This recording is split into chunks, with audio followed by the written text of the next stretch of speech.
another CBSI New Comic Book Day pull list. Once again, this is going to be my favorite 5 from the list. It's an interesting week because it's also local comic shop day. Last year they did that for the first time. It was on a Saturday. This year they're doing it on Wednesday. They're just selling them straight up. It's not a special day, though they have special issues. I think there's 13 total issues that are coming out. Boom, I think, has the most, and a lot of their big books have a foil variant. Images has a couple that I'm going to look through, so just keep your eye out for those. You have to pay cover for them, but it's a way of benefiting your shop and just helping them and coming out and supporting your local comic book store. So let's jump on in. First, I'm going to do, it's a free comic book. It's this Future State. It's been all anyone's talked about with DC. They either talk about how many people they fired or they talk about the future state and what it's going to look like. People are speculating hardcore on which characters are the main characters and what book is the original book and all those different things. So picking up this free book is worth picking up. There is a local comic shop day variant of it, which is like I think the free one is like a blue outline around the outside of it, and this one has a black outline around it.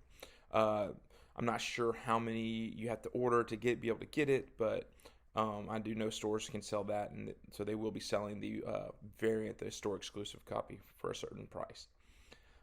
Then to follow that up, we're going to look at another DC book. This one, since the day it got posted, I've been excited about it.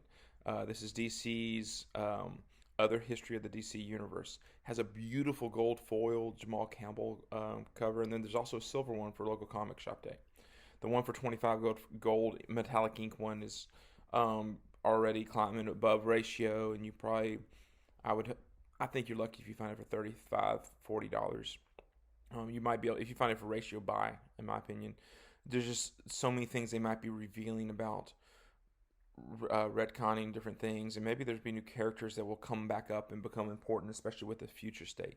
So I'm very curious about this. This is a black label book, so it's going to be a little bit different size, but I have already ordered one, and I might try to pick up one at the shop as well. The stores are going to have a lot, but still, it interests me a whole lot. We're also going to look at, let's see here. Let's go with the Spawn 312 has this. It was novel when Amazing Spider-Man did it, and then I think a couple of different Venom did it, and then Black Widow did it. It's this entire cityscape thing. Some stores have done these little exclusive variants, copying when Amazing Spider-Man did it for issue 700.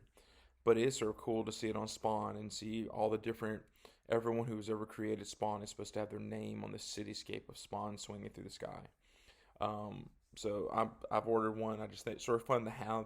I don't think it'll be sought after by Spawn collectors, and it's sort of cool to see all the different names. I mean, a goal would be to try to crack down and get their actual signatures on the book. That'd be sort of a fun thing to try to do.